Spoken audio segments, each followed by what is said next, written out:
Alright, well, finally got the camera out. We got great weather. This is a really urban pond. You're gonna hear a lot of intercoms and stuff going on. They built a bunch of car dealerships around this pond. I've heard it's got great bass in it. I've only ever caught one out of it, and I've seen one be caught out of it. So it's the cleanest water I know of around here, and it's deep, nice water. I mean, I really like it. If I can find some grass, I'll probably catch a few. But I haven't filmed here yet, and I really wanted to film somewhere different. So we'll give it a shot. I'm gonna rig up while I talk to you here. This pond in particular, it's basically, it was made by a quarry. There used to be a quarry here. So it's real deep, real sharp, jagged edges, and see here. I'll try that. And so usually hard baits and stuff like that work real well. I caught mine on a DT6 the last time I was here. That was in February when the water was real cold. So I'm hoping that the water's warmed up enough. It's like 70 degrees today. I'm excited to check it out.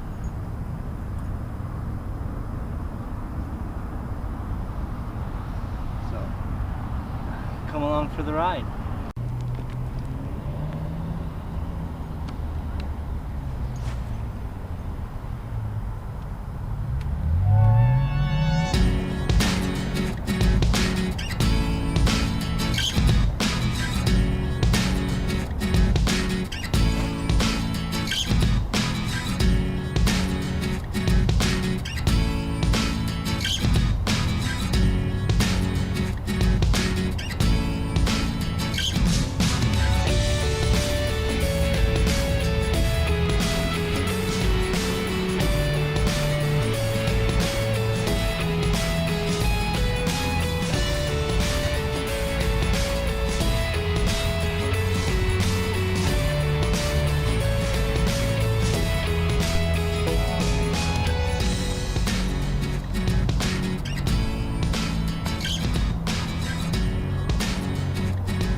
Alright, so here's the deal.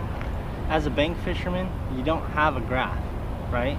I want to give you just a quick little tip, just because I'm thinking about it. I just threw my rattle trap out, just seemed like middle of nowhere, right?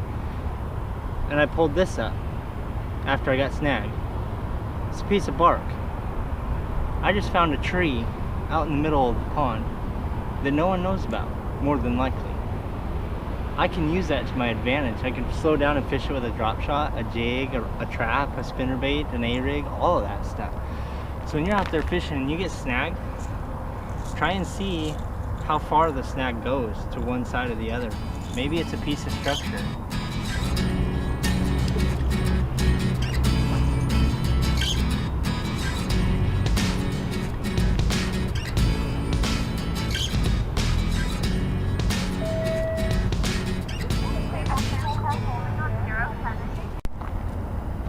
So I was right here, so I'm still at the same spot, and I was just popping my rattle trap to make sure everything was good with it right here at the bank, and I saw a big, a big white flash, a white flash of a fish. So I'm gonna take that kid's advice and throw a little jerkbait. Maybe these fish are just lighting up a jerkbait right now. I'm not sure.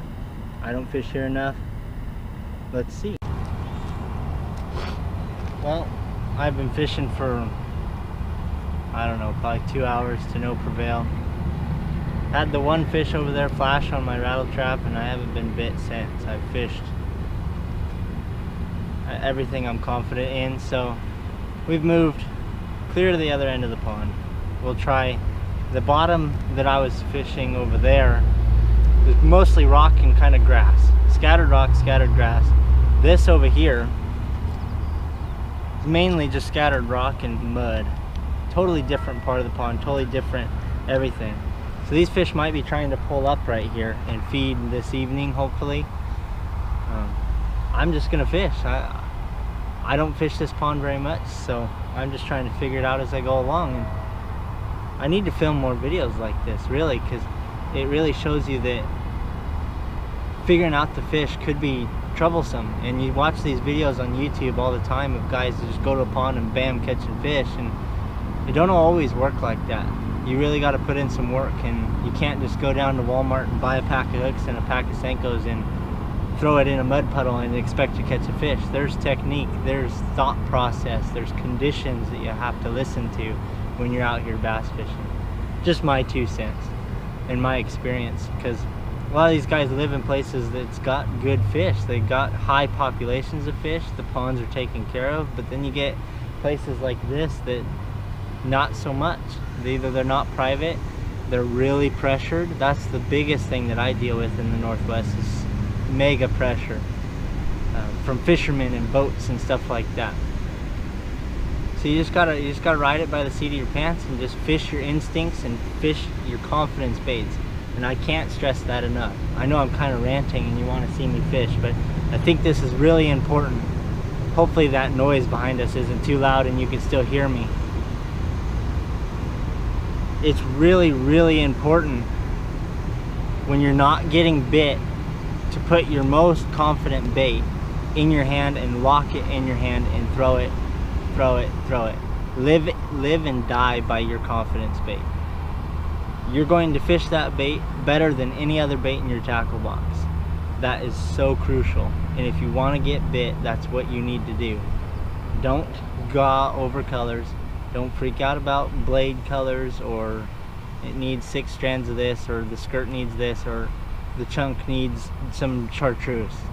Don't worry about that. Just get bit. That's another good tip, I think, for all of you guys. Is it's important to do that. And trust your instincts, because the minute you don't trust your instincts is the minute you'll fall, is the minute that you lose all confidence in your day, and you're gonna fish differently. And that's not, and usually it results in less fish, less bites. You fish too fast, you fish too slow, whatever the case may be. So just a handful of tips for you guys. I'm gonna fish around here. Hopefully they start biting so I can put the chest rig on and get some good hook sets into the camera, but I don't know. I don't fish here, but I'm gonna follow my advice and I'm gonna fish a spinnerbait. We'll see, right?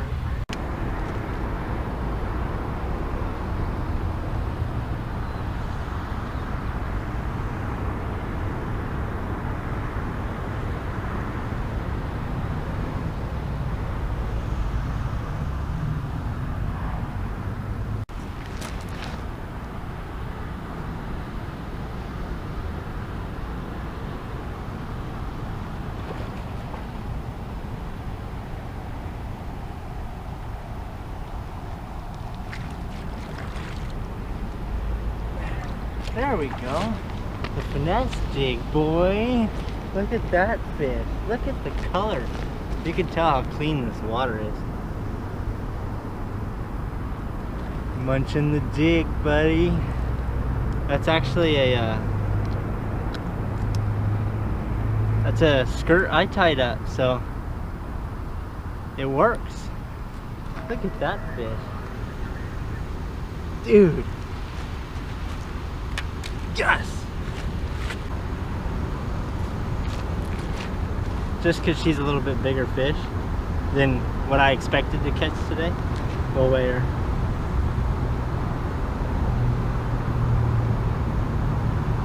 $2.15 if you can't read that.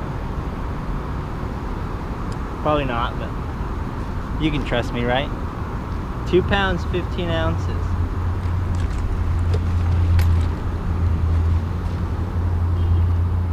I'm so stoked, man. I'm so stoked. Yes! Alright, let's let this girl go.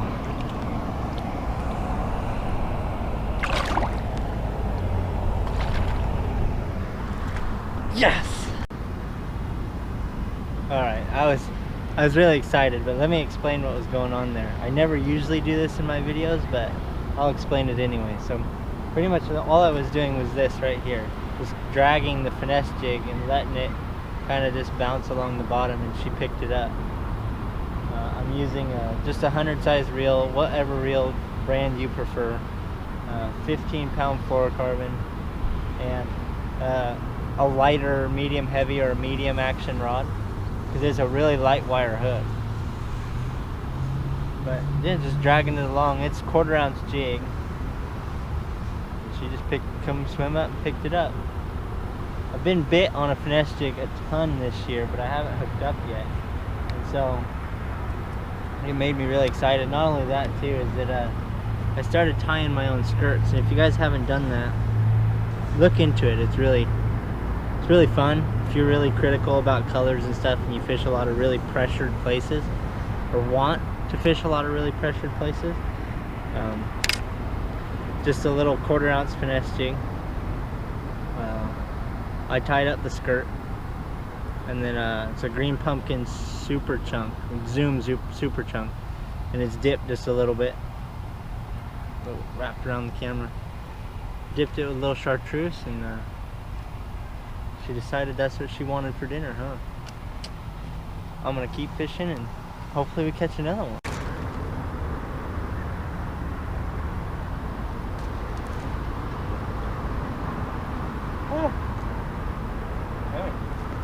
Ah, he clobbered it. Look at this little dude. Just absolutely clobbered it. I was like dragging it and just took off. Oh man, yeah, he got it good. Nice little 8-incher. He's less than a pound, or well, he's about 12 inches. He's definitely less than a pound. Sweet, number 2. Nothing like number 1. That'll be it.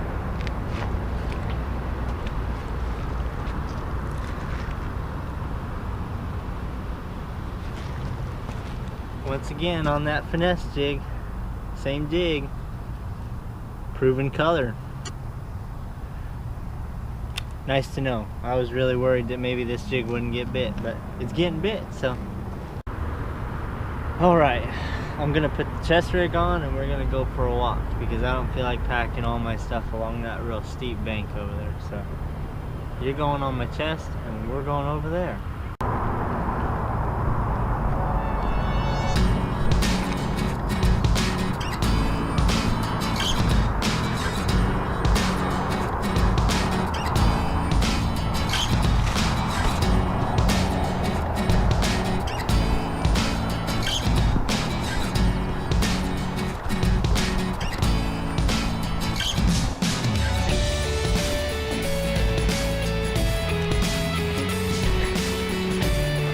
Down off the bank we go.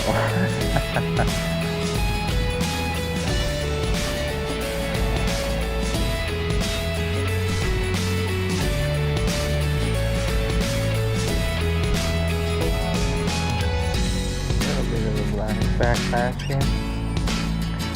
Whew, that sun went away and it cooled right off. Let me tell you what.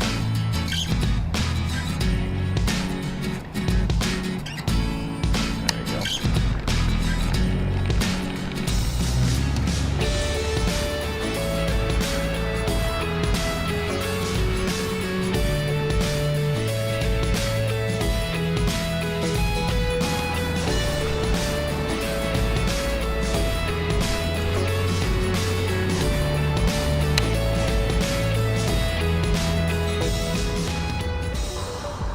Alright, well, you guys missed all the action.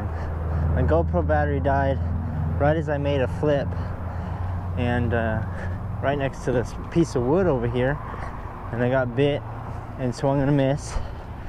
Got bit again, swing and a miss, and then got bit again, and he took me under the log and broke me off. So, got a new jig. Same color, same finesse cut, same chunk. We'll see if he'll bite again, or if there's another one over here that'll bite again. We'll have to see.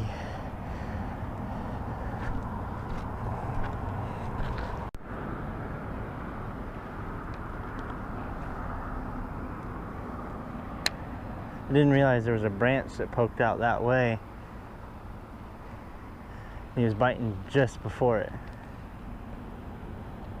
So every time I'd set the hook, I'd set the hook into the branch.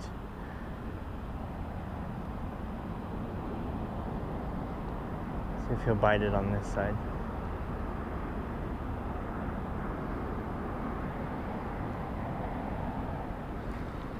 Or if he'll even bite again. I don't know if I got a hook in that time. He broke me off too soon to find out.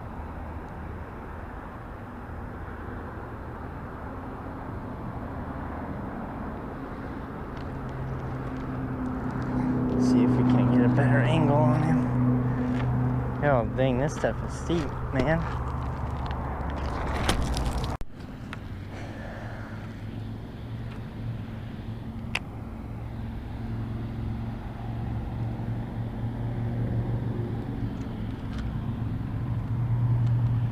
We're on the back side of the log now, so we can fish down it.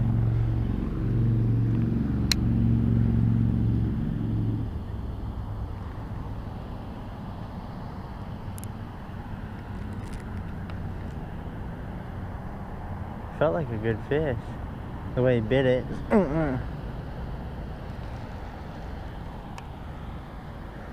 See if he swam down the log a little bit.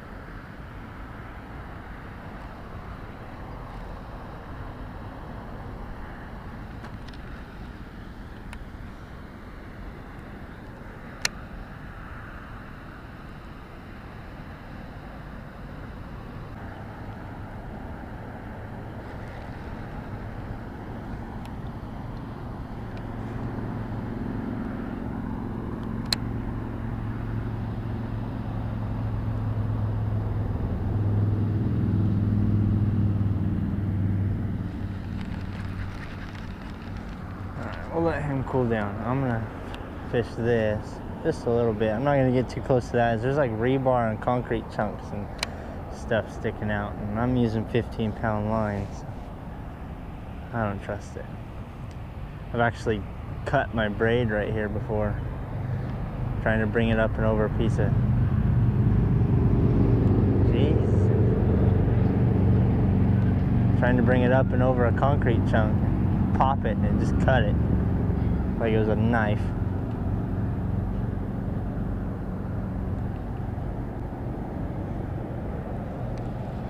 Man, I knew there was going to be a fish on that log too. That's why I was pushing to come over here.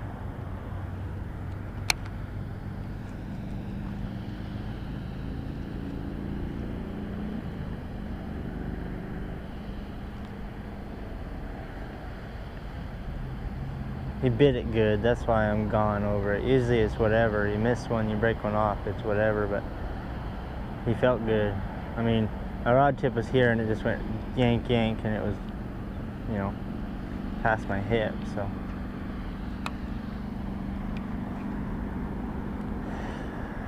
I'd like to have seen him.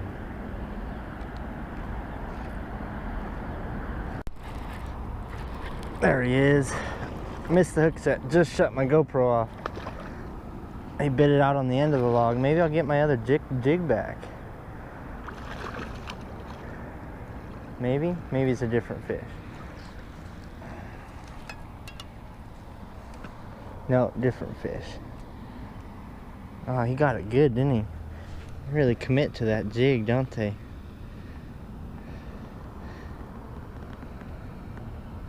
A 1.5 pounder, biting the jig. Nice. Number 3. There's some fish on this log. I'm gonna have to keep fishing it. Oh, I set my rod down. Let this guy go. Sweet. Number 3.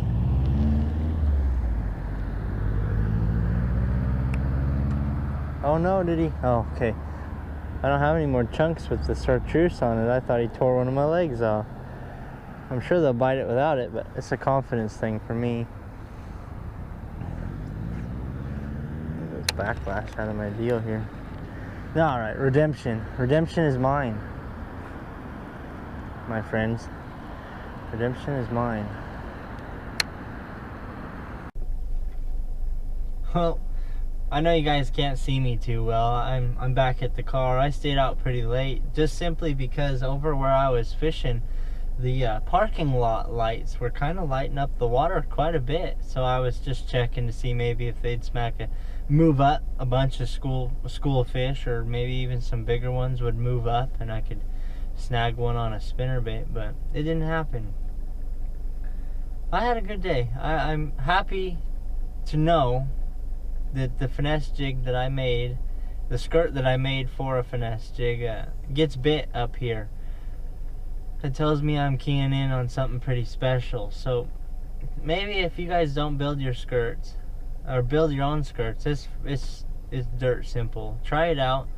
If you got some really heavily pressured, I know I already mentioned this, but heavily pressured places where people throw a lot of things, and you know, you got a watermelon purple jig and it gets bit, but not as well.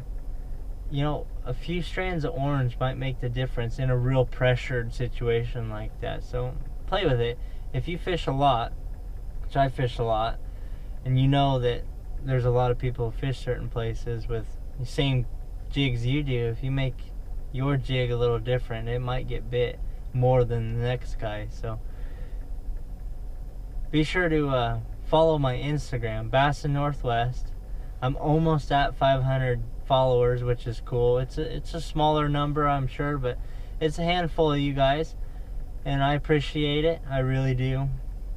It shows me that what I'm doing is appreciated, and yeah, I'm glad you guys like my content. Like the video, comment down the video what else you'd like to see. If you like me throwing in tips during the video, let me know. I'm trying to talk more.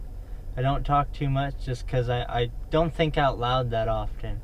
And if I start thinking out loud, then I don't shut up, which nobody likes a video of somebody just yak about nothing, right? I'm gonna go home. I'm gonna get some grub before I go home. Have a good weekend. Catch lots of fish. Have a good May. Catch a biggin. And tag me in the post, my friend. Have a good weekend, guys. Decent smallmouth. Oh my goodness, this might actually be... Oh, yeah, buddy, look at that tank.